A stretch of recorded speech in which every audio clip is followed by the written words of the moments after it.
so doors are open and people are coming in.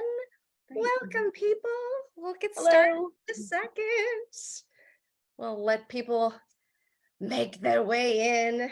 It's so weird how it doesn't just say like everyone come in. It's like 19. Now it's 20. Now it's just like, and there's a bottleneck, and then it's so odd. It's what a weird, it's a weird timeline. It is. We're living in a weird moment in time. Okay, and then up at the top, it says Elizabeth Jordan. That's actually Vicky. All right, so I think we can go ahead and start. Welcome, everyone, to is this July? This is July, right? Yes. Yes, it is July. I've been drinking. We are here today, and I'm so excited because we're going to discuss a book that I loved so much. I immediately knew it was perfect for Fantastic Strangelings, and that is Lucky Red by Claudia Cravens. And she is here today. I'm so excited because oh my gosh, I want to talk all about this book. So welcome. Thank you so much. And thank you for having me. I'm so excited to be here and to be talking with all of you. Oh my gosh. Okay, so I think I have a lot of questions. I know a lot of other people also have questions. So I will say, housekeeping wise, first off, if you guys have questions about halfway through, we will throw it to Q&A. So if you have any questions, go down to the bottom where it has the little Q&A section, and you can put your questions there. You can also feel free to chat in the chat. Let's see if it's gonna work. Does the chat work? Hello. Let me change my thing to everyone. Okay, all right. So chat is on. Maybe. Okay, yes. All right. I see people in. Every once in a while we have a problem with the chat, and I'm always worried that people are going to be like, I wasn't able to ask any questions, and I'll be like, nobody asked any questions, and generally there's an issue, but there's not, so we're good. So we're going to start with a reading, and I'm just so excited to hear this in your own voice. Absolutely. So I'm just going to read from the very beginning of the book. Yeah, and let's just jump right in. Some years ago in Dodge, I was a sporting woman. This was before I took up my current trade, back when the prairie ran with cattle like a river runs with fish. It's different now, of course, but then so am I. I didn't mind whoring. It can be good work in the right house, but it demands a great deal of keeping still, and I'm one of those itchy, fidgety sorts who's always looking out the window or glancing toward the door, so it was only a matter of time until I had to move on. Most rambling types like to act as if they just woke up one morning and lit out, turning their backs to all and sundry, but this is just good storytelling. The truth is that making your own way happens piecemeal, like a baby who scoots, then crawls, then eventually toddles her way right out the cabin door, where she's as likely to be snatched up by coyotes as she is to seek her fortune. Either way, once she gets loose, there'll be no getting her back. All of which is to say that though I ended up a pretty girl in boys' clothes, mounted like a woman and armed like a man, I started much smaller and simpler, and mostly alone. Love it. Love it. Thank you. So tell me, this is your first novel, right? It is, yes. Okay, so why this book? What was your inspiration that made you want to tell this story? Well, it came together from a few different places at once. I wanted to play with a Western. I think it is a really fun genre that's so, like, traditionally Westerns are so tight that there's so much more begging to be explored in this amazing time and place. So I wanted to play with that. I also wanted to sort of see those stories from a fresh perspective, center the voice of a woman character. And then I also the other thing that happened was I came up with the character of Spartan Lee, the bounty hunter. And basically where she came from was I just wanted to think up I was just sitting there, like, hadn't even picked a genre, and I just wanted to think up the coolest, sexiest, baddest person I could possibly come up with. And that was Spartan Lee, the lady bounty hunter. And then my next question was, all right, whose life can she totally mess up? And from there, I tried out a few different people whose lives she could really mess with. And eventually I landed on Bridget, and the story just sort of grew from there. I love it.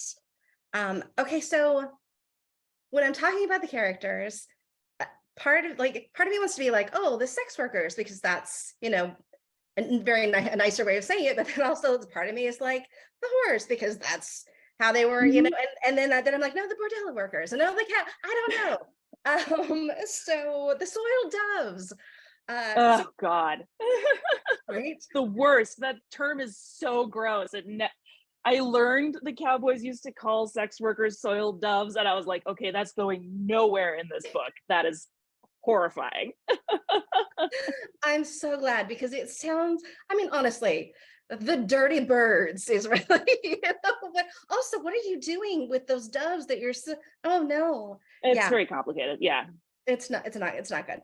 No. But whatever it is that you want to call them, I loved how um the characters had such unique stories, every single one of them, even the ones that I was like, oh, I want a whole book about this person or that person.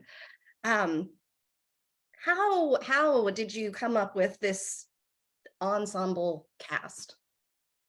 Um, an ensemble cast is something that I just sort of love in general.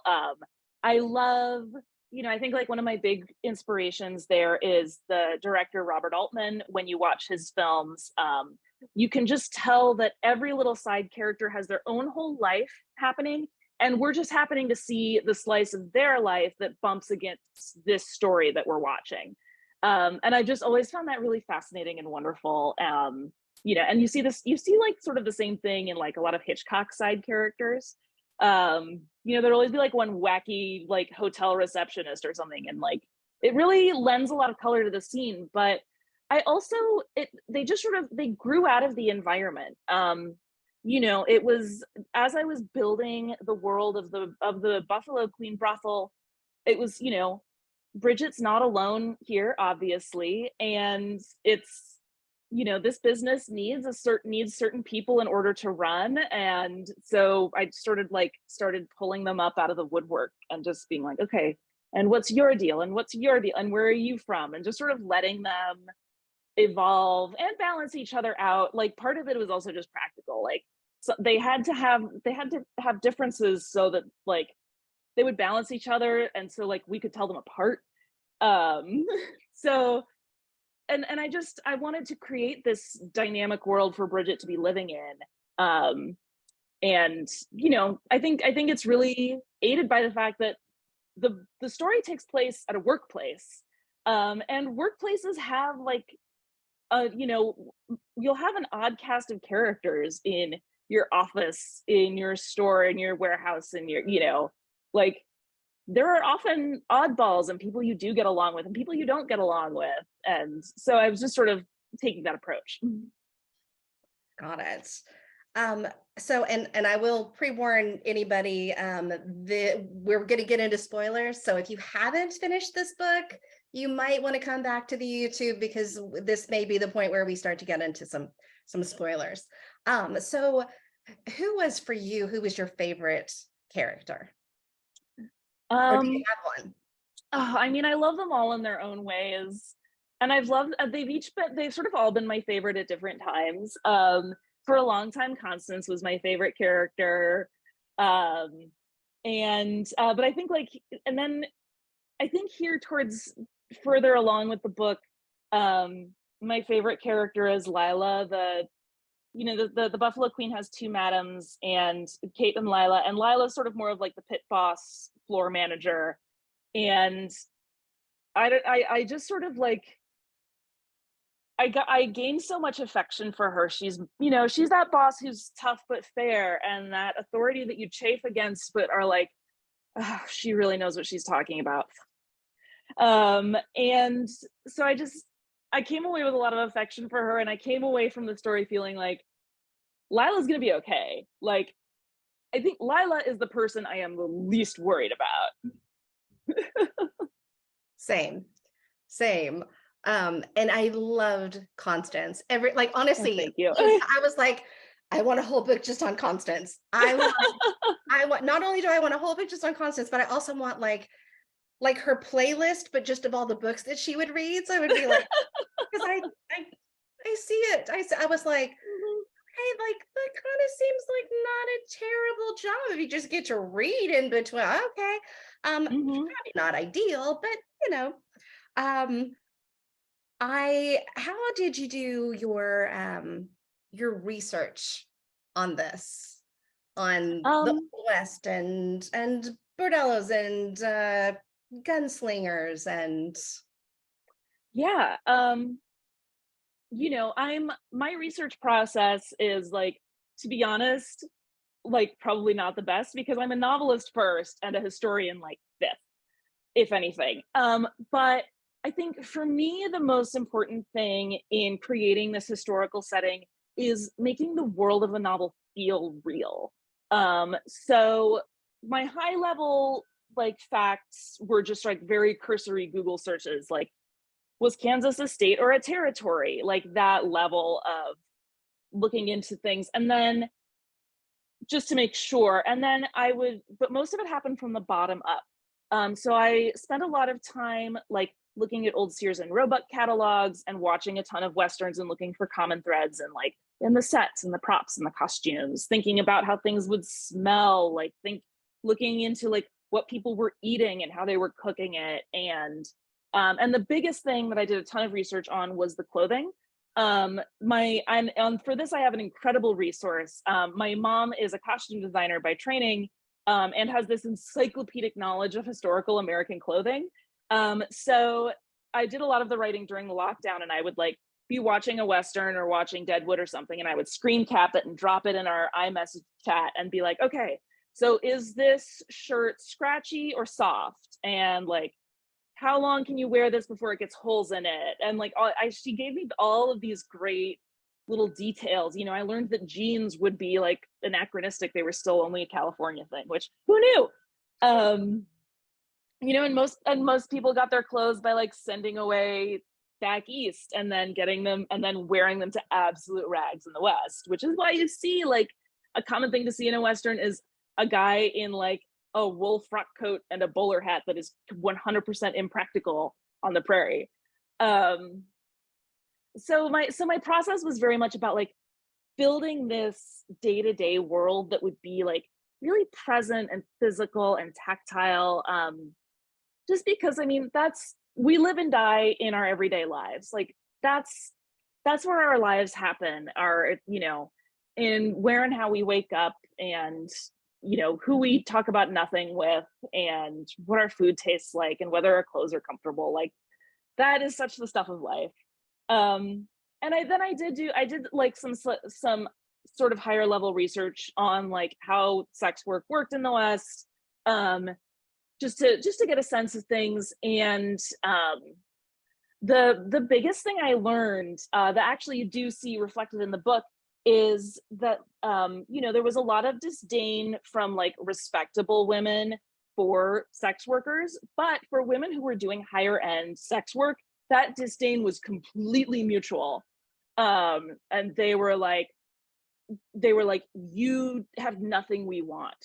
And there's a scene in Lucky Red where Bridget and Constance go to the right side of the tracks and they encounter some respectable women who shun them and shame them. And Constance is very upset, by it. And Bridget just like drags her home and is like, screw them. What have all they've got that we don't have is shirts to mend and noses to wipe and runner beans to put up before the fall. And like, they don't seem very happy with it. Do you want any of that? And she's like, no. Like, you want to go home and like have a drink and then work and earn your own money? Yes. I love that you said that instead of have a drink and go fuck their husbands. You are allowed to curse Well, here. oh, fun. Because I loved that quote from the book, which I thought I was like, that's so Thank good. you. That's so good. Yeah, yeah. Oh my gosh. So when I was reading this, And I got, maybe halfway through and I was like, okay, well, this is first I was like, okay, well, it's a Western. And then I was like, okay, well, it's a romance. And I got further along and I was like, this is like an adventure about agency more than anything else. Hmm. And I loved how really all of the characters, even when terrible things were happening to them, whether it be something that maybe, sometimes they were terrible characters and they deserved to get shot or whatever, or they were completely innocent and you were just like, oh, I want to save you. But every single one of them had such like power and strength. And Thank you. I loved that. Uh, was that something when you went in where you like, this is what I'm going to write, or I'm going to write an adventure, I'm going to write a romance? Did you know, like, did you know the story and the genre, or did it just find you? Oof. Um, yeah, it really found me. I mean, I knew a couple of things. I knew for sure that Bridget was going to fall in love with Spartan Lee, and that was the only thing I knew for sure. But I'm so glad that you picked up on this theme of agency, because that really is like sort of, it's not so much a coming of age tale, it's a coming of agency tale. And like Bridget grows into her own agency and her own power, and at the end of the book is so much more herself than she ever was before.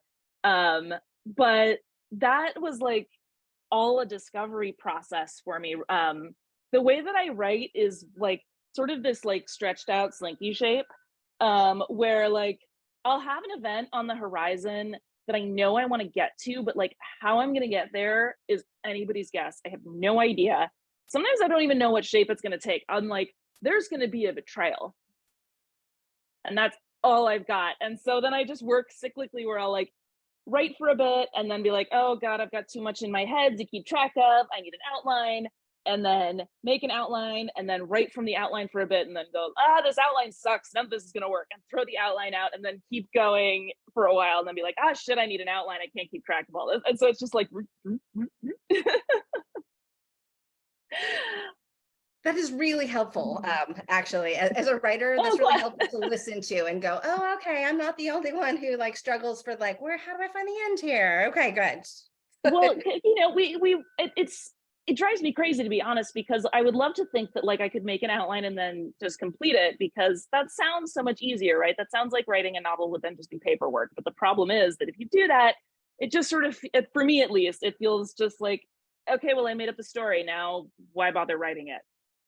So like having faith in the discovery process is really, really hard, but like worth it. Do you ever feel like you want to rescue your characters? Nah, they got themselves into this mess.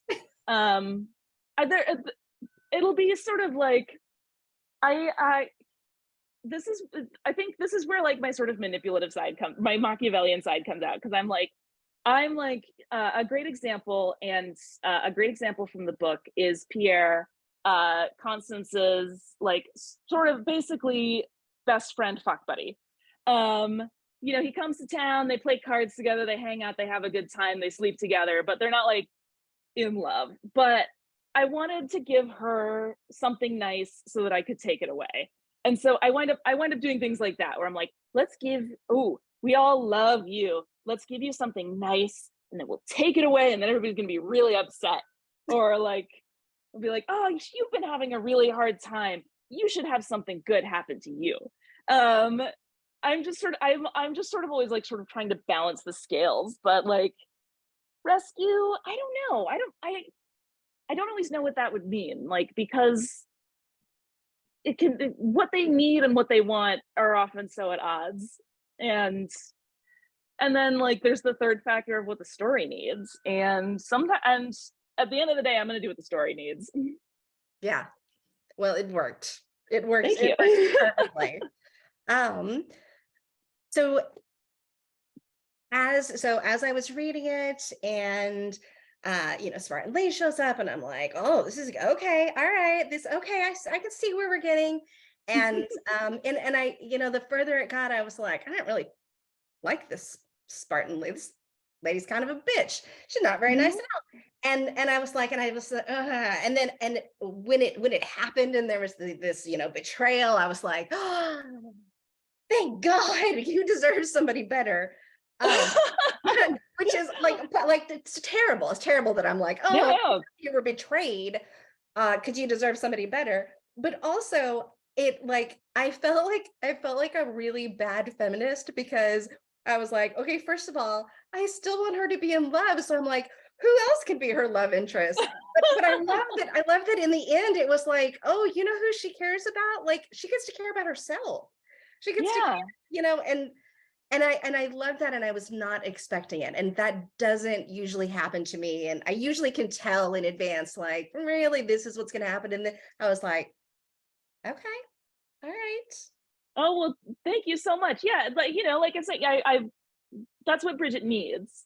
Um, Far more than anything that she wants or that we want for her. And I have faith that she will fall in love many, many more times.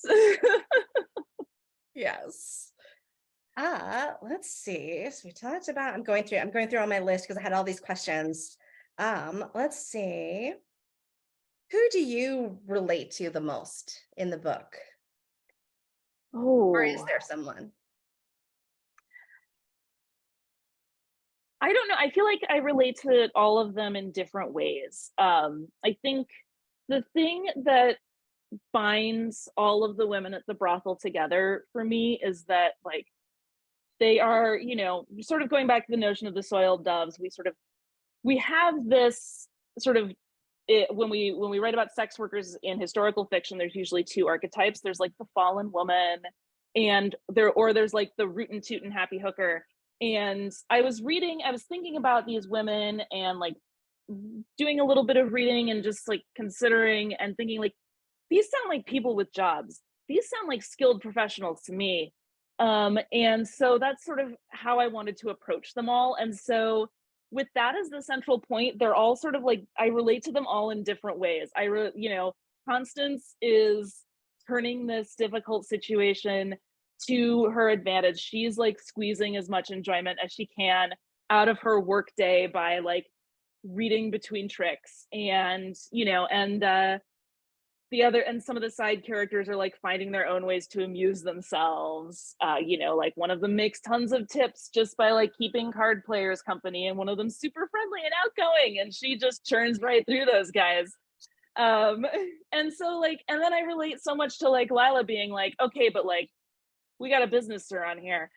um so I think like sort of that's the lens through which I really relate to them, is like this idea of this community and all of these different ways that they all contribute and play into it, and like how even when they don't get along, they're all very highly motivated to make this community work, and everybody has a huge stake in making the Buffalo Queen a safe and profitable place to be. So they're all chipping in, and I think that's sort of what I relate to, and the most, or what felt the most sensible to me, was like, everybody pitch in because we got to make this work, because the alternative really sucks. Yeah, exactly. It's interesting that you said that because at a certain point I was like, this reminds me of 9 to 5, but is a Western. Um, so okay, that makes me feel good. Okay, all right. I feel Oh yeah, yeah. No, there's totally a version of Lucky Red that could be a workplace comedy. We could do like Parks and Rec, but make it Lucky Red. let's do it. Start Let's writing do that it. right now. So what, if anything, did you learn in writing this book? Oh gosh, I learned so much. I learned a lot of fun factoids about you like life in the West, but I think like mostly I learned about endurance and vision, and I learned that like vision takes so many shapes, that like I didn't have a clear like North Star. I didn't have like exactly what I was driving, a specific goal. I didn't know like exactly what book this was going to be, but I learned a lot about just keep going, keep the cycle moving, keep thinking about it, keep, allow yourself to obsess, cultivate obsession. and like, and you will find it and it will find you. And sort of that was like sort of the most revelatory thing that I took away from writing Lucky Red. Were there a lot of rewrites, or were you like, no, I know once I turned it in, this is what I for sure want? I think, I queried agents and sold the novel with like with a draft that I felt very solid with, and but I also felt like I know this can be better, but I've reached the end of what I can do by myself, and now I need to collaborate with an editor. So yeah, but like we worked hard on it. There are some passages that are totally untouched from the first time I wrote them.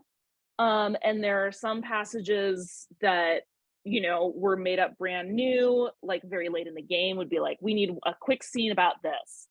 And everything in between. There was tons of, I'm really lucky to work with a really fantastic editor, and we get along very well. And I always say that, from the get-go, she read the book I wrote only better. And so we were just trying to close that gap together. I love that. And did you get to pick the cover? I did. Yeah, I mean, sort of. It's definitely like something that is done in-house by by Dial and the team at Penguin Random House. But I definitely got to have some input and say like, we got to do a couple rounds of like, hey, this is great. Like, can we tweak that? But yeah, I think it came out really gorgeous, if I say it myself. Yes, it is. It is. It completely caught my eye immediately. Oh, thank you. So as I read it, there's some books that you see in your head as movies. And for me, this was that. Like, as soon as I started reading it, it felt very sort of cinematic. Do you have any plans to turn this into a movie or anything like that? I mean, certainly fingers crossed. With the WGA on strike, things are sort of in a holding pattern right now out in Hollywood. So we'll see. But everybody keep agitating because it would be so fun. Do you have any plans for a sequel, or is this because it stands alone perfectly, but there's part of me that's like, but then what happens, Claudia? What happens next? It's definitely crossed my mind. I can think of a lot more trouble for Bridget to get into.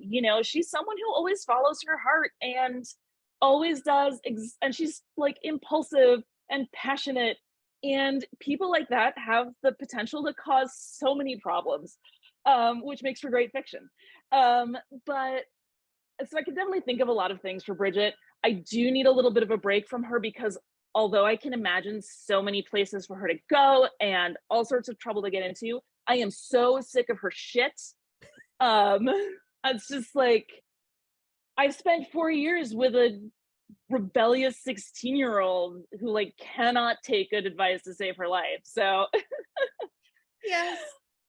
It's funny. So many times I would be like, oh, I just want to shake her. And then I was like, oh my gosh, she's a teenager. Do you know what I was doing when I was a teenager? My God. Oh yeah. I thought about all the adults who wanted to shake me and how little that would have mattered. Exactly. But I'm glad you have that experience because that is what I want people to feel when they're reading along with Bridget and going along with her and going like, just like, oh baby, no. But yes, I mean, that's what you're gonna do. And oh, but stop, but you have to, but don't, but Exactly. One of the other things that I really loved about really almost all of the characters had they were so complicated. They were so where I would look at them and be like, this person is a user and a predator and just a terrible person. And I was like, but they also like really care and they're in a terrible situation. They're trying to make things better. And then every single and I would just be like, I fucking hate that sheriff. How dare he? And then I was like, but I do understand this and that. And he did give her the gut. He does love her and he's got a broken heart. He shouldn't have, I just love that even the people that I hated, that I was like, I can shoot all those people. At the same time, there was part of me that I was like, but I get how they got there. And Oh, thank you so much. Yeah, I like to think that even that everybody has a reason for what they do. yes, Not the yes, same as an excuse, but a yes, reason. precisely. So what would you think is the biggest lesson in the book that you wanted people to come away with, or biggest thought or feeling? Yeah. I think to me, the thing that I want people to take away is I want anyone who's ever been told to put good sense ahead of what their heart's telling them to do to feel kinship with Bridget and to feel like seen and loved by this book, because that's there are these times in life when you have no choice but to be yourself and you have no choice to do what your heart is telling you and what is right for you. Like it's too, like, love is too powerful, desire is too powerful, the self is too powerful. And so I hope that everybody's who's ever been at that crossroads where the sensible thing and what you need are just, going in opposite directions. I really hope they'll feel some kinship and some affirmation from this book. Well, I definitely did. Thank you. And yeah, I love a good outsider in general. And there were so Yeah. many. There were so where I was like, oh, this story, oh, that story, oh, that person. Oh, very good. Thank you. Let's see. So we have some questions. Anne asks, if or when the book is made into a movie, who would you like to play the characters? Ooh, this is such a fun one. It's so fun to think about, and it's so fun. It's like, I don't really know what fantasy football is, but if it's this, like, I might get into it. Um, I think for some of the really central characters, to be honest, like, they're like Bridget is so clear in my mind that it's hard to imagine somebody else in her place. I think the big one that comes out for me is for Spartan Lee, my absolute dream casting would be the actress Roberta Colindres. She was in A League of Their Own. She was the butch Puerto Rican pitcher. Um, and she just is Spartan Lee. Roberta, if you see this, call me. Um, and yeah, I think, oh yeah, it's so much fun to think about. I think, there's so many actors who I think would be so fun. For Constance, I was thinking we were talking about Yellow Jackets before everybody jumped on, and I basically want to port the entire cast of young Yellow Jackets into the Buffalo Queen. In particular, and her name escapes me, but she plays Natalie, and I think she would make a wonderful Sally. She's got this, like, she's very sort of like sharp-eyed and suspicious. But I think, my hope is that if it ever does get made, that it'll be an opportunity for a lot of young character actresses to, like, get some time on screen and get some spotlight and get some chance to, like, play an unusual female character. Yes. Let's see. And well, you already answered this, but I'm just going to put it out there again because I agree. You said Bridget will fall in love many times. Sequel. Oh, Just saying, if you want this, if you write, people will come. Just saying. wonderful. Yes. Yeah. No, it's percolating. It's like, not in the back room, but it's in the back room. Got it. Makes sense. So what are you working on right now, if you can? Yeah. With true to my cyclical squiggly working style, I'm not 100% sure yet. But I'm writing a lot, which makes me really happy. I read Harriet the Spy when I was a kid, and then, like, never left the house without a notebook ever since, and so I'm, like, happiest when I'm scribbling. um but I'm like, I don't have, like, a specific project with, like, a pitch to share yet, but I'm sort of reading and writing a lot about, like, forests and monsters and sort of, and like, wilderness and insomnia, and sort of just, like, digging around in that territory and seeing what comes out. um Awesome. So what are you reading right now? Oh gosh. Okay, right now I'm reading The Bone Clocks by David Mitchell, which is awesome. It's I'm not totally sure what it's about yet, and I'm like a fourth of the way through, but like the characters are so compelling, and the thing that's going on that I'm not sure what it is yet is going to be rad. It's like yeah, it feels sort of like an extremely serious and ambitious episode of Buffy. Um and so I'm reading that right now and loving it. And then I just finished The Devil in Silver by Victor Laval. I love his novels. I think they're so fantastic. And The Devil in Silver is really, really good. It's basically One Flew Over the Cuckoo's Nest, but for the Obamacare era. Um, and it's sweet and it's harrowing and it's scary and it's tender and he's not afraid for situations to be complex. He's not afraid for characters to be very complex and to make choices for their own reasons. But we feel so close to them. I picked one of his books for my horror book club, Lone Ooh, Women. I haven't read that one yet. I'm very excited about it. Oh my God, go read it right now. Mm-hmm. I mean, for real, it is so good. It is, every once in a while, I'll read a book and I'm just like, well, this is it. Like I can put everything else aside. This is the one. Yeah. Super creepy. So good. Also Old West, lots of agency, Totally. lots of, yes. Yeah, highly recommend. Oh my gosh, so good. Let's see. I totally didn't go in order. So now I'm like, wait, what have I missed? Let's see. The characters.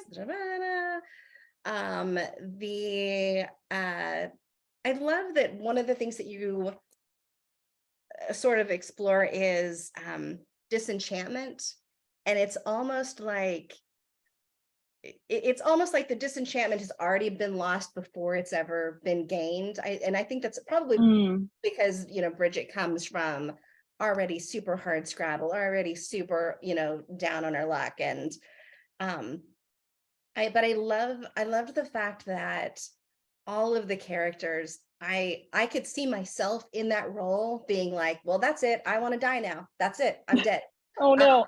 And they don't, they're just like, well, that sucks. Let's have some whiskey and get shit done. And then they do. And then I just love that. Oh, thank you. Yeah.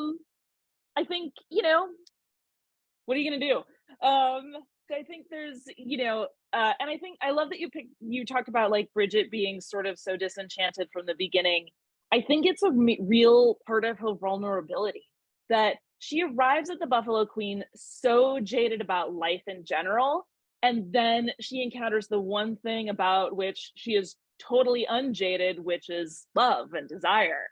And she thinks that because she's sort of like wise in the ways of the world about everything else, that will carry over. And it's just like, there's no way she only has to find out by experience that like, this is a totally different ball game. Your previous life experience is 100% irrelevant. Like, congratulations, you met someone you want to have sex with. It's going to cause a lot of problems in your life. Doesn't it always? Yeah. Yeah, I loved that there was, I can't remember the exact quote, but there was a point when one of the characters were talking to the other and basically was talking about how they weren't street smart, but instead he said world stupid. And I was like, oh, that's so right. That's so, oh, I can so relate to, I remember being world stupid. I remember. Oh yeah. That's a Bridget line talking to Constance. It's one of Bridget's hopefully endearing traits is that when she thinks she's going to get off an amazing burn, it like totally doesn't work. Exactly. Like, she's smart, but she's not witty. She's just a good old-fashioned smart ass. Yes, and I love it. I also love that this book made me pause and Google multiple times where I was like, okay, what's a well, what would a buffalo coat look like? What is this? Yeah. What's a scalp hunter? There were so many different little phrases or things that just made me go, oh, I've never thought about the historical aspect of this. And how did this work? And how did they get paid? And I would go down all these little rabbit holes. And then and 2 hours later, I'd be like, oh, I got to go back to the book. I got just way off track. And all I've been thinking about is like how to not get pregnant in the Old West. Okay. Yeah. So yeah. Were there any Thank things, you. were there any things that you like specifically physically did to try out probably not sex work, but let's say shooting with an old rifle, or trying on the clothes to be like, oh, this is how hard it is to get in and out, or anything that you exposed yourself to? Well, I wrote the vast majority of the book in 2020. So short answer, no. But I did, so I instead I did a lot of reading. I watched a lot of YouTube videos, and I did a lot of research, but I used the sort of vast wealth of weird crap on the internet to learn. I watched videos about how to load and fire an antique Winchester rifle. And in an early draft, there was also a scene where Bridget uses that rifle to put down a horse with a broken leg. And so I read up on that a little bit. And it really played havoc with my algorithms for a couple of weeks. It was like, are you interested in antique firearms and or large animal veterinary school? Is your horse sick? I was like, no, but thank you for letting me know that that's a career option. So it was a thoroughly indoor exercise. Anne has a great question. You described the Western Plains so well. What part of the country are you from? I'm from the San Francisco Bay Area. And then I moved to the East Coast in 2004 to go to college in upstate New York. And then I lived in New York City for 15 years. And now I'm back in upstate New York. So this is a lot of reading, a lot of watching, letting David Attenborough talk to me about Buffalo, and just, sort of drawing from what he's talking about, looking at the plains. I did a lot of, I looked at a lot of photographs, and, I would have loved to visit while I was writing. But, once again, the timing was a little off. Yes. I think we've answered all of the Q&As, which is awesome. Oh my gosh, we're actually we normally go over because I get completely off on insane tangents. And I'm trying really hard not to. And so look, we actually, oh my gosh, and I didn't go off on my insane tangent about the lingerie that I stole from a literal whorehouse accidentally when I was a child. These things happen to all of us. It does happen to all of us. Thank you. And afterward, when I was an adult, I went and I gave them a big tip because it's still open, like as a museum, and I gave them like a really big tip to replace the repay your karmic debt. Exactly. And it wasn't like old. It was, it was old because it was like from the 70s, but like it was just flea market corset, but yeah. Still. Yeah. So yeah. Okay. Well, we have gone through so much, and you have given me so much. Actually, you've given me a lot to think of, because I am constantly looking for new tools of how do I make myself right? How do I, what are the tools that other people do? So this is actually, not only was this fascinating, but personally, it was really helpful for me. I'm so glad. To be honest, my biggest tool is turn off the goddamn internet. I don't want to do that though. I know, but that's what I have to turn off the router, and now I write on a tablet, and I when weather permitting, I go all the way out in the backyard where no signal can reach me. Because I'm just a magpie. I'm a magpie with ADHD, so I gotta really fence myself in. Yeah, literally exactly the same. And when I read, I have to go outside because otherwise I'll get distracted. So I read your entire book sitting outside under a tree in the absolute heat but just like pouring ice over me and going like, oh, this is perfect. And listen to the cicadas in the trees, and it just fit. Oh, it was good. Oh, that's wonderful. Well, thank you so much for being here. This was so much fun. I really enjoyed it. Thank you. And thank you so much for having me. And thank you all so much for coming and listening and asking such great questions. And I really hope that you enjoy the book. And I'm just so happy that you're all here. Thank you.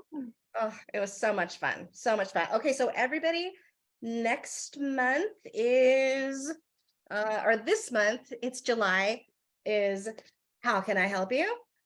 Which is a lovely book. It should be, when do we send it out? I don't know that it's come out yet. But it's coming. It's fascinating. It is slightly psychopathic, but in a really like somewhat funny way, and also not funny. It is also a really nice small book, which is really nice for July because it's a good beach read that you can just read in maybe not one sitting, but pretty close. And what is our, and I have had a couple of people say, we've done a few sort of, darker kind of things. Are we going to do something different soon?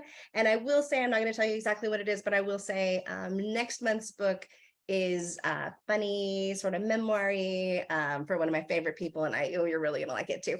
So lots of great books coming. And yeah, thanks everybody for sticking around and for having fun. And thank you, Claudia, for writing this amazing book. And thank you, Thank Vicki, for writing you. this. Thank you so much. Bye, everybody. Thank you.